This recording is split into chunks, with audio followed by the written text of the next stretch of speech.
கரூர் துயர சம்பவத்தை முதலமைச்சர் மு க ஸ்டாலின் பொறுப்புடன் கையாண்டு வருவதாக அமமுக பொதுச் செயலாளர் டிடிவி தினகரன் பாராட்டு தெரிவித்தார். தஞ்சாவூரில் செய்தியாளர்களிடம் பேசிய அவர் இந்த விபத்திற்கு தாவேகா தலைவர் விஜய் தார்மீக பொறுப்பேற்றிருக்க வேண்டும் என கூறினார். முதலமைச்சர் பொறுப்பாக தான் போன சனிக்கிழமை அவர் செயல்பட்டு வருவதாக தான் தமிழ்நாடு அரசாங்கமாக இருக்கட்டும், காவல்துறை சரியாகத்தான் செயல்பட்டு வருவதாகத்தான் நான் நினைக்கிறேன். முதலமைச்சருக்கு ஒன்றும் யாரையும் கைது செய்துவிட வேண்டும் என்கிற நோக்கம் இருப்பதாக டே ஒன்லேருந்து தெரியுது. அன்னைக்குமே நீங்க ஊடகத்தை சேர்ந்த நண்பர்கள்லாம் கேட்டப்போ கூட நாங்கள் அந்த ஆணையத்தோடைய அறிக்கை வந்த பிறகுதான் நாங்கள் மற்ற இதெல்லாம் முடிவெடுப்போம்னு சொல்லியிருக்காங்க.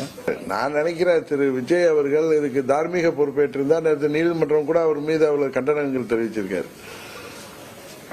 தார்மீக பொறுப்பேற்றிருந்தா ஒருவேளை அது பழி நம்ம மீது வந்து விடுமோன்னு அவருடைய ஆலோசகர்களோ இல்ல வழக்கறிஞர்களோ சொன்னதுனால அவர் அப்படி பேசியிருப்பாரோ அப்படி என்று நான் நினைக்கிறேன். இது யாரையும் நான் சப்போர்ட் பண்ணி சொல்லல. அது தார்மீக பொறுப்பு தாவேகாவுக்கு தான் இருக்கு. வழக்கம் போல அண்ணன் பழனிசாமி அந்த பதவி வெறியில, பதவி ஆசையெல்லாம் தாண்டி பதவி வெறியில அவர் பேசுவதும், அவர் என்னமோ ஆட்சியாளர்கள் தான் இதற்கு காரணம், ஆளுங்கட்சி தான் காரணம், இதுல சதி இருப்பது போல அவர் எடுத்துக்கொண்டு ஆடு நினைவுன்னு ஓனாய் அழுகிறது போல தாவேகாவிற்காக அவர் வக்கீல போல வாதப்பட்டு இருக்காரு. அவர் வழக்கம் போல அவருடைய நடவடிக்கை அநாகரிகமாக இருக்கிறது. கூட்டணி கணக்குகளை பேசி, இது கூட்டணி பேசுகிற நேரமா?